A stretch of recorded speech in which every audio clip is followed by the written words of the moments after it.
ఎన్టీఆర్ జిల్లా గంపలగూడెం మండలం ఊటుకూరు గ్రామ బస్టాండ్ సెంటర్లో టీఎన్టీయూసీ ఆధ్వర్యంలో భవన నిర్మాణ కార్మిక సంఘం ఎన్టీఆర్ జిల్లా భవన నిర్మాణ కార్మిక సంఘం అధ్యక్షులు ఎస్కే ఉమర్ వలి ఆధ్వర్యంలో చంద్రబాబు నాయుడు చిత్రపటానికి పవన్ కళ్యాణ్ చిత్రపటానికి పాలాభిషేకం నిర్వహించారు.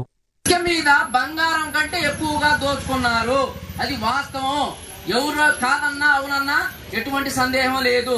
కానీ భవన నిర్మాణ కార్మికుల పని లేకుండా రోడ్డు పాలు చేసింది కూడా గత ప్రభుత్వమే.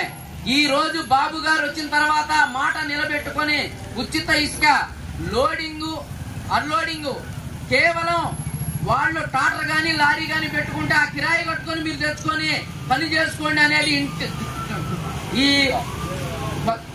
చేరి కల్పించిన నాయకుడు ఎవరంటే చంద్రబాబు నాయుడు గారు.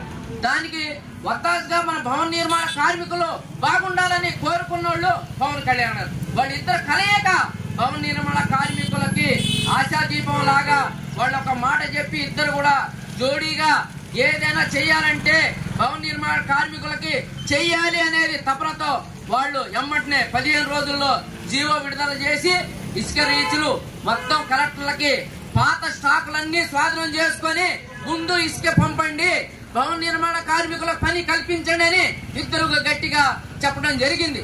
అదే పందాలో కూడా నిన్న సోమవారం జీవో విడుదల చేసి మనకి పని కల్పించడం చేశారు. కాబట్టి దానికి కృతజ్ఞతగా మనం పవన్ కళ్యాణ్ గారిని చంద్రబాబు నాయుడు గారిని పాలాభిషేకం చేయాల్సిన అవసరం ఎంతైనా ఉందని ఈ సందర్భంగా తెలియజేసుకుంటూ ముందుగా మన తెలుగుదేశం గ్రామ టీడీపీ అధ్యక్షులు ఎర్నేని శ్రీనివాసరావు గారిని పాలాభిషేకాన్ని మొదలు పెట్టవలసిందిగా కోరుతా ఉన్నాను.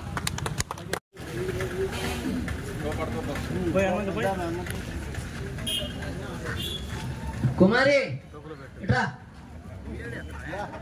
రావాలా, డబ్బులు రావాలా.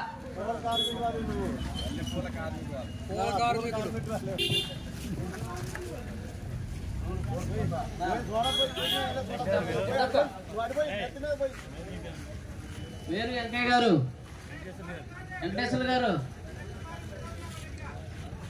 వేరే అభిషేకం చేయవలసిందిగా కోరుతున్నాను.